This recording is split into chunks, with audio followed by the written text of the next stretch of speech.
We have a major New York Yankees update to go over today, as a former star is being reported to have a high likelihood of returning to the New York Yankees after a few years away because of a trade, and this is an absolute steal for the Yankees to pull off this move when the Yankees desperately do need it to happen, as we also do have an update on the Yankees bullpen as well to go over, as you did see earlier. We're going to break all this down. There's a lot to go over on the Yankees right now, and let's jump right into it, guys. But real quick, if you're part of that 71% that's not subscribed to Yankees Digest, make sure to go ahead and subscribe so you don't miss a single update, because, guys, we have updates all off season long. There's a lot going on with the Yankees, and a lot of moves are about to be made regarding who's becoming a free agent and what the Yankees are going to be doing with a lot of their players. That's going to happen this week, so make sure to stay tuned and have those notifications on. But let's jump right into it, guys. There's a lot to discuss on the Yankees, as look, this team does have a few different moves that fans want to see go down in this offseason. Obviously, we want to see the Yankees bring back Cody Bellinger, and there's a lot of other moves as well that we want to see. But one of the big ones has also been adding more pitching with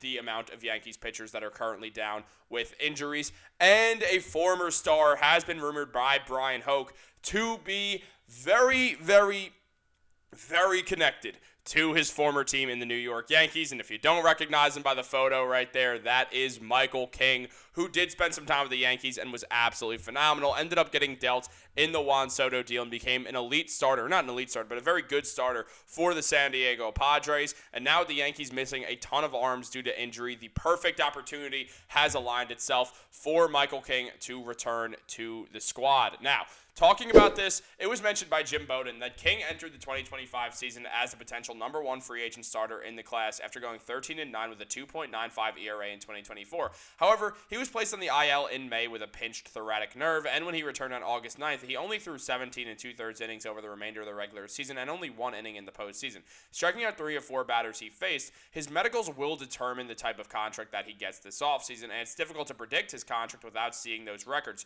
With that caveat and taking into account the potential injury risk, I predict he'll land a similar contract to what Nathan Eovaldi got from the Rangers and Sonny Gray got from the Cardinals. Even though King is considerably younger than both, that said, if the medicals are completely clear, I could see him getting a 5-year deal in the $140 million range. Salary comps are Nathan Eovaldi's 3-year, $75 million deal with the Rangers, Sonny Gray's deal that he got, Yusei Kachecki's deal for 3 years and $63.68 million, and the best team fits are the Padres, the Yankees, the Orioles, the Braves, the Mets, the Cubs, the Angels, the Astros, the Tigers, and the Red Sox, being predicted to get 3 years, $75 million. That is a deal that we know Brian Cashman will have no problem making, especially with multiple contracts coming off the books this year for the Yankees.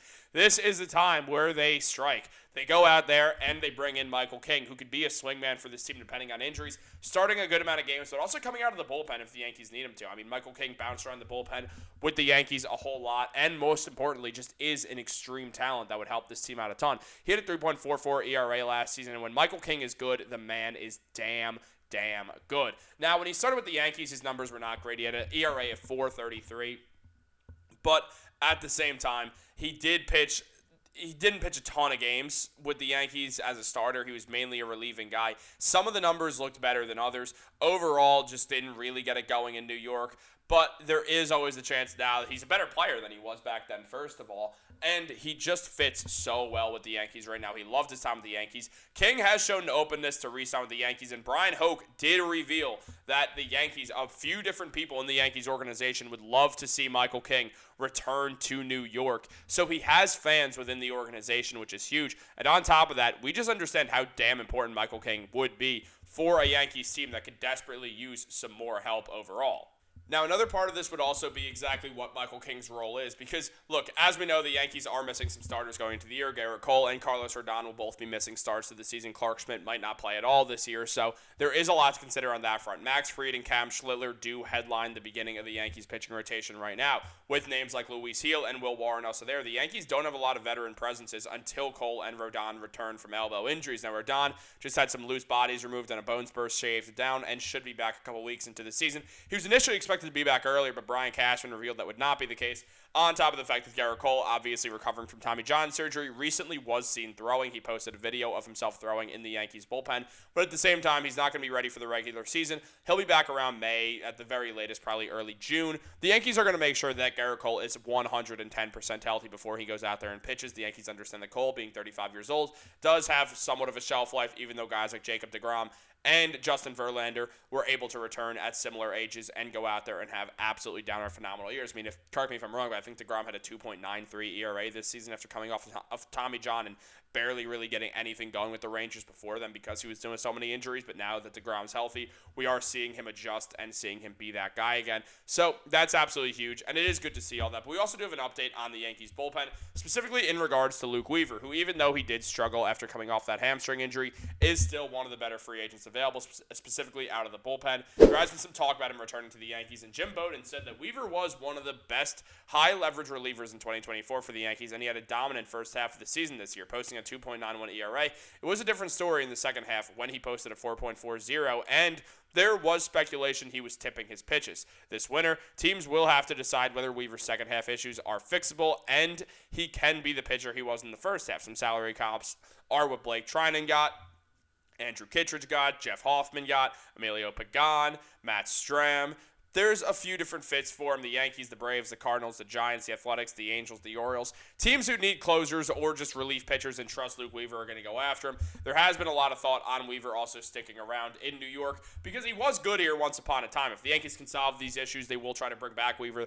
Their bullpen is a huge, huge, huge question mark right now for this team. I mean, we know Bednar will be there. We know that we'll have a few different players. I mean, we'll see what the Yankees bring up. I mean, Carlos LaGrange at some point will come up, but I don't really expect him to come up this year unless there's an emergency. I do think Jake Bird will also be back with the Yankees this year and not in AAA. The Yankees did give up some prospects for him, so I do imagine Bird will be up with the Yankees. That's another right-handed arm out there. We know Camilo Duvall will definitely be there with Bednar. Those are the two guys that are locked, so I do think the Yankees will bring back Tim Hill and Ryan Yarbrough as well for their lefties because they're both very different. Tim Hill is a lefty specialist who can go out there and deal for an inning or so, and Ryan Yarbrough can do as much as 5-6 innings and literally start games if you need him to. So I imagine both those guys will be returning to New York.